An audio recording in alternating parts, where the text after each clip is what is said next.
What's up, everybody? This is Jimmy with Trading Decoded. It is March 28th, 2024. 4:04 in the afternoon. The market is closed today. If you were patient, as usual, most days, you got to take advantage of some very clean and predictable moves.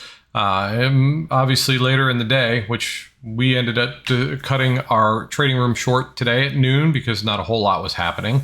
But it did give me the opportunity to kind of be in the community, but in a typing way. So I started to screenshot some of the things that we do talk about in advance to show you guys what's going on, and that, you know, it is able to be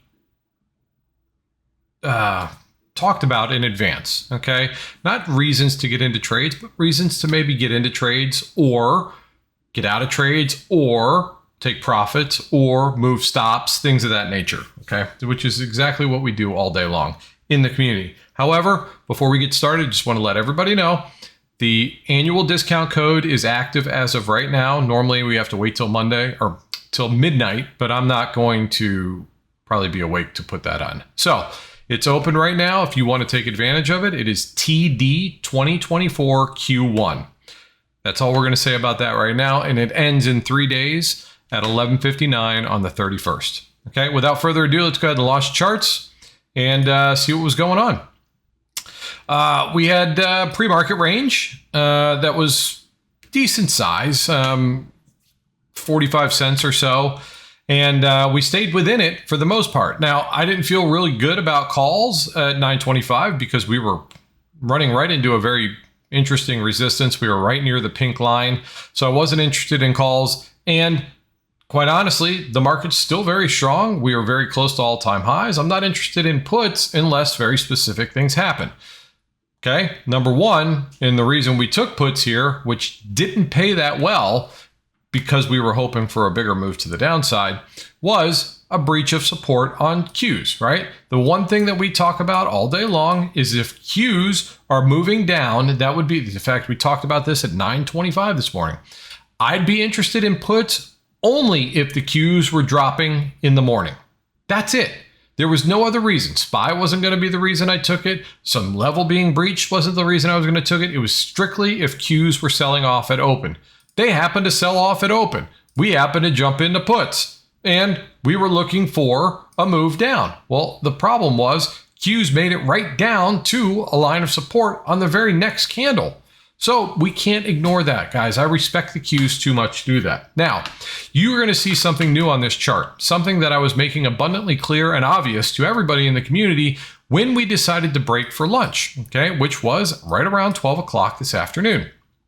We said, guys, we have a very, very defined level of resistance at the top of this channeling day in a very defined level of support, an area. Supply and demand, if you will. That's kind of what it looks like. And I typed something very, very important in those. You know, we started to move it around, but puts if we're in the red, calls if we're in the green.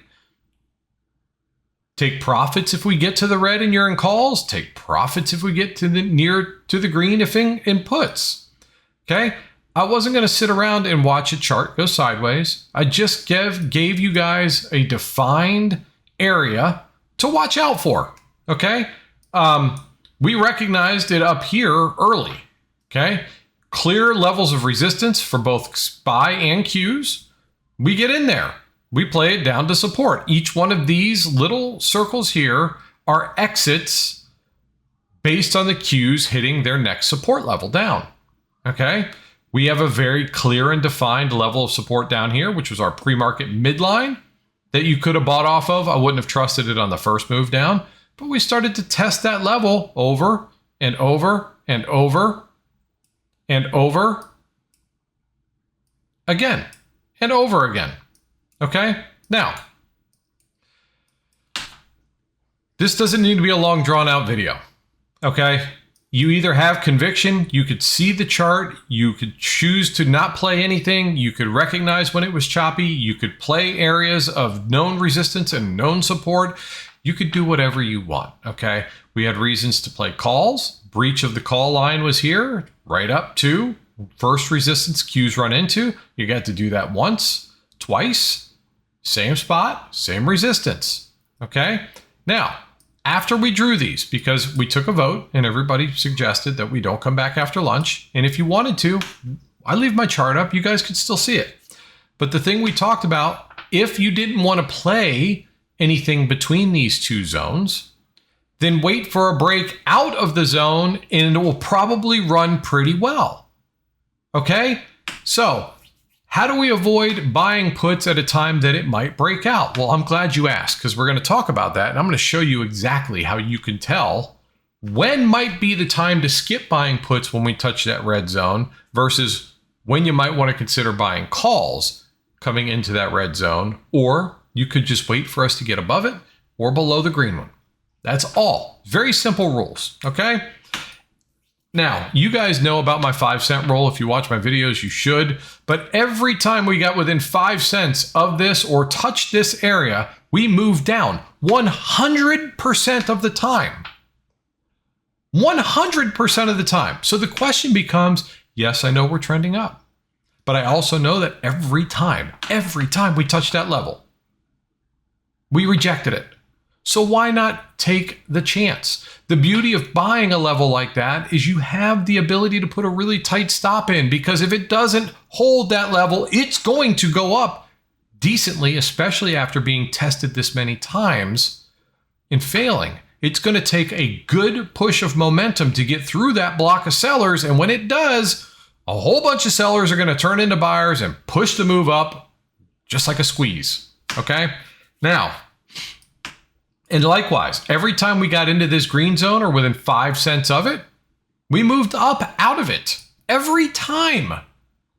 Right? Now, the reason I started to type in here at this point was because I'm watching people, even though I'm no longer on the mic, betting the house on the fact that the sellers are just going to plow this thing through the ground. We're going to run all the way down to 520 and blah, blah, blah. Why? Is it the obvious level of support that we have down there that has not been broken once ever today? Is that what's giving you that confidence? What is it? No, it's a bias. Shake the bias. If you believe that to be true, at least wait for the reason to play it. Because buying puts down here on this solid level of support is not the right time to get the move that's going to break all the way down to 520 when you've got a very clear and evident support level below that anyway. Wait for that to be removed and then take the risk. Okay? Stop buying puts on support. Stop holding your puts so long, assuming that this massive level of support's just going to fail. You have already lost so much in theta waiting for that to happen that it makes me wonder, at what point do you say, well, I don't really like losing money for no reason other than I'm just sitting on this toilet and the shit's not coming out. You're waiting because you believe, for whatever reason, that has not been proven to you, that it's just going to fall out of the sky. Okay? Now, what I do want to recognize is, during this entire time, Qs made a very, very strong level of support here. First they had it here, then they made a new one down here.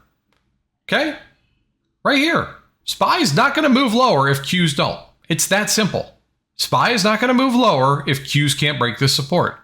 So people would stop hurting themselves holding their puts too long. We made it up here. Awesome. If you got into calls, I hope you sold them there. Okay? Remember, this red box was drawn hours in advance. Hours in advance. The green one too.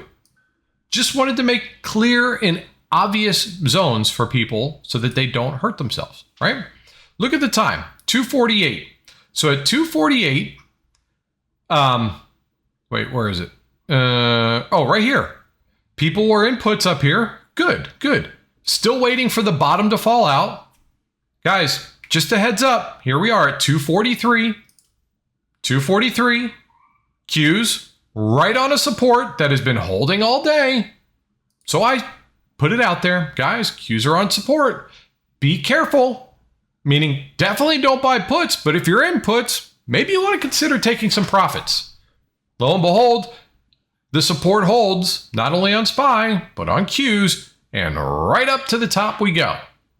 Right up to the top we go. Now, on our way up, clearly people want to buy calls because whatever reason, that's fine. Okay? All I'm telling people here at 248, okay, shortly after we found the bottom and started to move up, I was congratulating somebody who was calling out the levels that we should move to on the way down because he recognized where the support levels were on SPY on the way down. And he was right, but his next one was down here. And that's why I spoke up and said, wait a minute, be careful. I know on SPY's chart we should head down to here, but Qs have a different set of rules. Qs were already on their support, and if that holds, SPY's never going to make it to the next level down. Okay, so that's why I said it here, 243. Now, 248, I was telling that gentleman, great job. You've got the right idea. You're looking left. You're seeing all the things. Just don't forget the Qs. Like the fact that they are resistance now, 248, right here, when SPY stopped moving up, albeit we didn't know at the time, but temporarily at the moment. What does that tell somebody who's in calls? Hey, just be aware, Qs are at resistance, okay? Right here, a known resistance that they've been struggling to get through all day.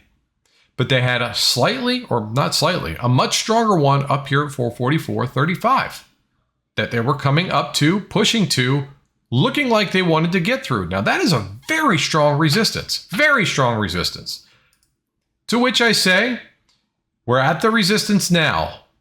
Might make it tough for SPY to continue up from here. If the Qs break high, SPY will also. Okay, I said that at 249. That's right here. Okay? Not 1, 2, 3, 4 minutes later, Qs finally close above that nasty resistance. And what happens? So what do we see here? Okay? What do we see here? We see that we're coming up to the red box. Normally, all the way up until this point, puts were the go-to if we got there. But what's different this time? Qs are now free with the ability to run big. Okay? So even if you didn't buy calls here, that's fine. You respected a known level of resistance.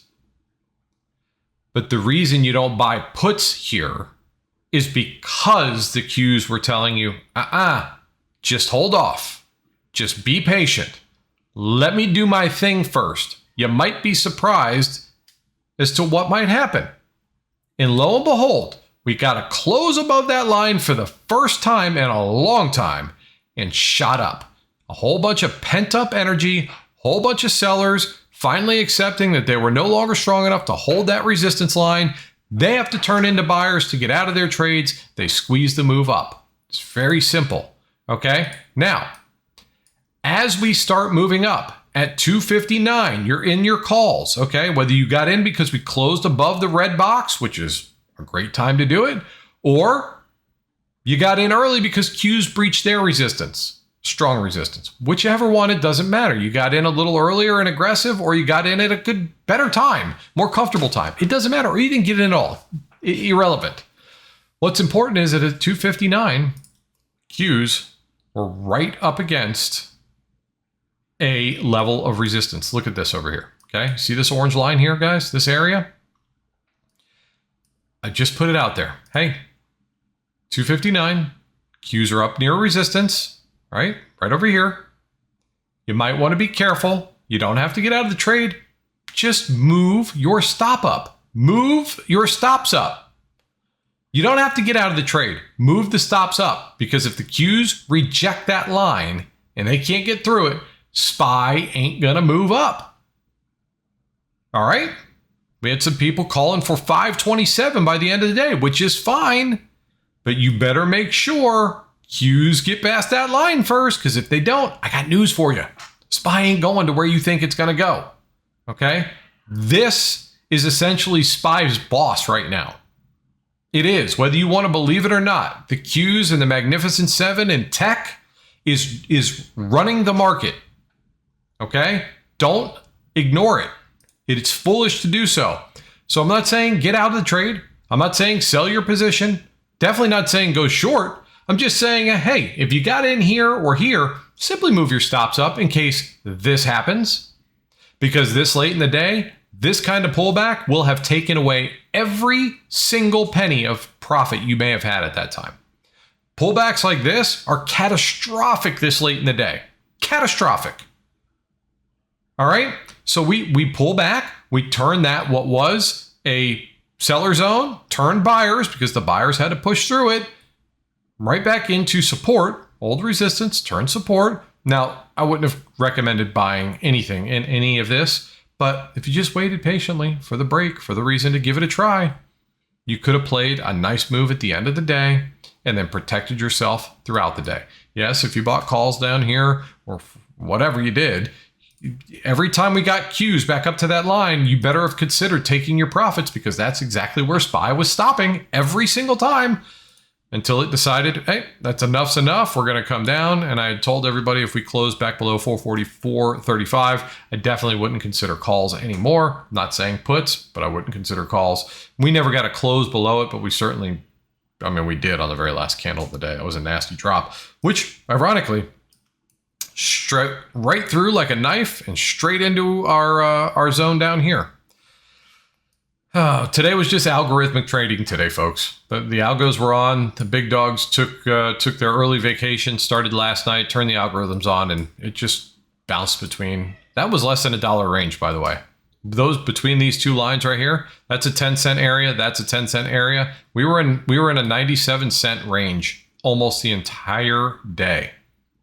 Almost the entire day until 2:56 in the afternoon. That's crazy. All right. So we had a rough go because a lot of people got chopped up or played early or missed some of these quick moves in the morning and started trading, when it was less admirable to do. And then you had some people lose their ass at the end of the day because of biases or, just not being patient or whatever the case was. And we had a group of people that played the chart the right way and made money. I myself took 3 trades pretty early in the day. None of them were banger of a trade, but all 3 of them were green. And I ended up, my first one was a 7.4% win. My second one was a 12%. And the third one was 13.7%. I have a 3 trade limit per day. So that was it for me. And that was that. So I hope you guys found some useful information in this video. If you did, please like, share, and subscribe. If you'd like to join our Discord community, well, you can do so for a discount on the annual plan if you'd like. Otherwise, the monthly is always an option. We'd love to have you. But first, use the free week, okay? It doesn't have to cost you anything. Come in there, see if you like it. If you do, consider becoming a paying member. If you don't, thank you for stopping by. I hope you learned something. And that's that. Also, please enjoy the long weekend. Tomorrow, the market is closed. Tomorrow, we're going to get interesting information, which is going to tell the market a lot of things. It's going to tell the Fed a lot of things, but could be interesting tomorrow, even though we can't trade it. So be on the lookout for that. Might make Monday fun, as long as all the moves don't happen at a time where we can't trade it. And yeah, so that's pretty much it. Hope you all have a fantastic day. Enjoy yourselves, relax. Till Monday. I love you guys. See you.